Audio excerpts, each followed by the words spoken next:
Yes, and I think that background point that you're making about when you face adversity, and everyone's facing the adversity of concerns about health, being more restricted, things like that, and as you say, making you think of what's most important. Well, one of the things that really will be coming out for a lot of people is the importance of connection.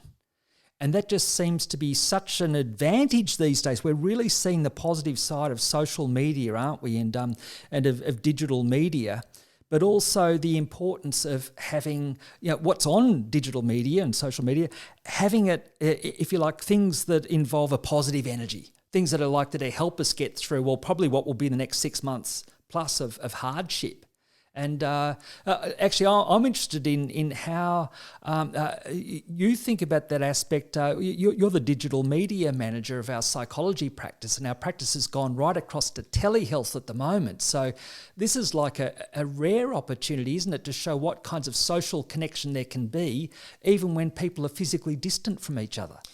Well, I think it's going to be absolutely fascinating in terms of some of the, I suppose, unintended consequences that are going to come out of a situation like this. And just to touch on social media, for example, I think that's something that we're already seeing changing through sort of COVID-19.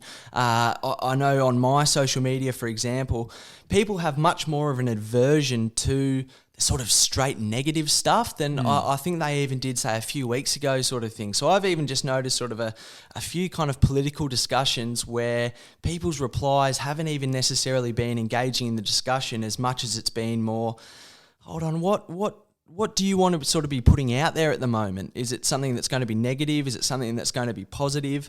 So I almost feel like we're having a bit of almost a collective readjustment towards social media in recognising its power as we're all sort of staying inside, and it's going to be really interesting to see how that changes beyond sort of this whole COVID era. And so what we're on about with this podcast is how can we use social media to help us bring out the best in ourselves and each other at a time like this.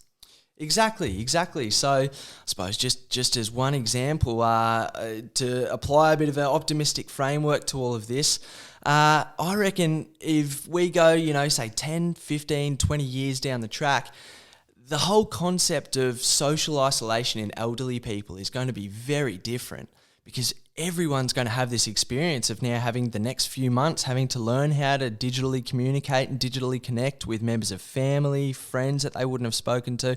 I just know in myself, I'm sort of almost finding myself speaking to heaps more friends sort of thing, just because you have the time and people are sort of a bit more receptive to phone calls. So it is going to be a really interesting time, because I think whether we like it or not, there is going to be a bit of collective readjustment in a whole range of ways across society. And if we can find some way to make that more positive, then I think we can really get something out of it.